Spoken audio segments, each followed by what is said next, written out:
nag-aalala ang Estados Unidos patungkol sa lumalakas na ugnayan sa pagitan ng Russia at North Korea dahil ilan sa mga pahayag ni Russian President ay umpisahan ang World War III ngayong taon at ito rin ang babala ng North Korea na kanyang pupulpusin at tatanggalin sa mapa ang South Korea.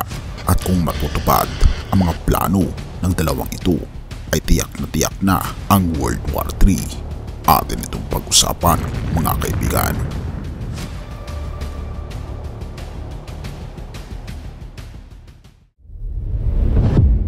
Noong April 2019, nagtagpo ang Russian President Vladimir Putin at North Korean leader Kim Jong-un sa Vladivostok, Russia. Makikita sa picture ang mainit na ugnayan ng dalawa sa Washington. Nakatuon ang mga tagamasid ng North Korea sa kamakailang pagwasak ng Pyongyang noong nakaraang buwan sa isang pangunahing monumento na inilaan para sa pagsasanib ng Korean Peninsula. Isang hakbang na iniisip ng ilang analista na maaaring maging prelude sa digmaan sa South Korea sa gitna ng karaniwang maangas na retorika ni Leader Kim Jong-un.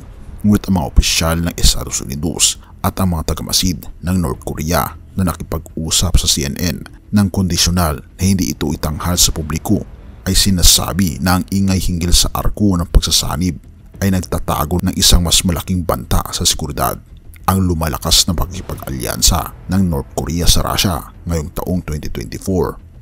Ayon sa mga opisyal ng intelligence sa Washington, lalo silang nababahala sa pag-unlad ng ugnayan ng North Korea at Russia at ang pangmatagalan na implikasyon ng tila bagong antas na estratehikong pagkipag-alyansa sa pagitan ng dalawang bansa. Ayon sa maraming opisyal na may kaalaman sa pinakabagong impormasyon ng paulit-ulit na nagpapaputok ang Russia ng mga missile mula sa North Korea patungo sa mga target sa Ukraine sa mga nagdaang linggo. Noong Enero, nagtakbo ang mataas na ranggo ng mga diplomatikong opisyal mula sa North Korea at Russia sa Moscow bago ang inaasahang pagbisita sa Pyongyang ni Russian President Vladimir Putin. Ang kanyang unang pagbisita sa loob ng mahigit 20 years ayon sa pahayag ng North Korea state media, sapat na nakakabahala para itaas ng administrasyong Biden ang issue kasama ang Chinese Foreign Minister sa isang pagpupulong noong Enero. Ayon sa isang senior White House official na nagsalita sa mga mamahayag noong nagdaang buwan, kung magagamit ng North Korea ang mas malapit na ugnayan sa Russia upang mahinaan ang impluwensya ng China, ito ay maaring alisin ang isang mahalagang hadlang ayon sa takot ng mga opisyal sa programa ng nuclear testing ng Pyongyang. Ayon pa sa isang senior defense official, palaging naghahanap ng anumang uri na pakinabang ang North Korea. Ayon sa isang senior administration official na nagsalita sa mga mamahayag noong huli ng Enero, lubos tayong nag-aalala sa mga kamakailang pagsusuri ng mga armas. Lubos tayong nag-aalala sa lumalaking ugnayan sa pagitan ng Russia at North Korea at kung ano ang maaring mga hulugan nito sa mga layunin ni Mr. Kim. Ayon kay Jeffrey Lewis, isang eksperto sa North Korea at profesor sa Middlebury Institute of International Studies, matagal nang naghahanap ang Pyongyang ng pagsusuri ng impluwensya ng China sa kanilang mga gawain sa pamamagitan ng pakikipag-usap sa ibang mga bansa, kabilang ang Soviet Union at later ang Estados Unidos. Ang bagong nabuong transaksyonal ng pakikipag-alyansa ng North Korea sa Moscow ay mas mainam na maunawaan bilang pagkuha ni Kim ng pagkakataon na magkaroon ng puwang para sa sarili laban sa China, sabi pa ni Lewis at iba pa. At ito ay isang malaking risk para sa United States of America dahil ang North Korea, Russia, gayon din ang China ay ang mga pangunahing kalaban ng United States of America. Ngunit may haka-haka na ang North Korea at China ay hindi talaga magkalaban, kundi sila ay magkasama rin na katuwang nito ang Russia para sa pagkontrol sa buong mundo.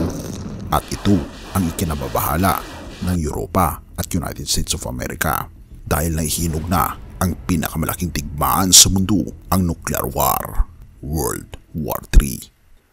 Jeremias 51 verse 20, sinabi ng Panginoon, ikaw ang panghapas ko sa digmaan.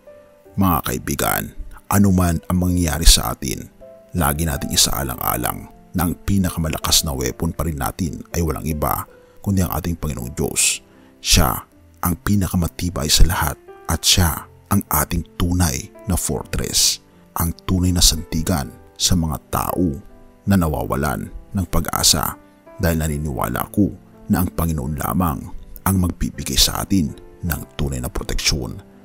Purihin ang ating Panginoon Diyos at salamat kaibigan sa iyong panonood.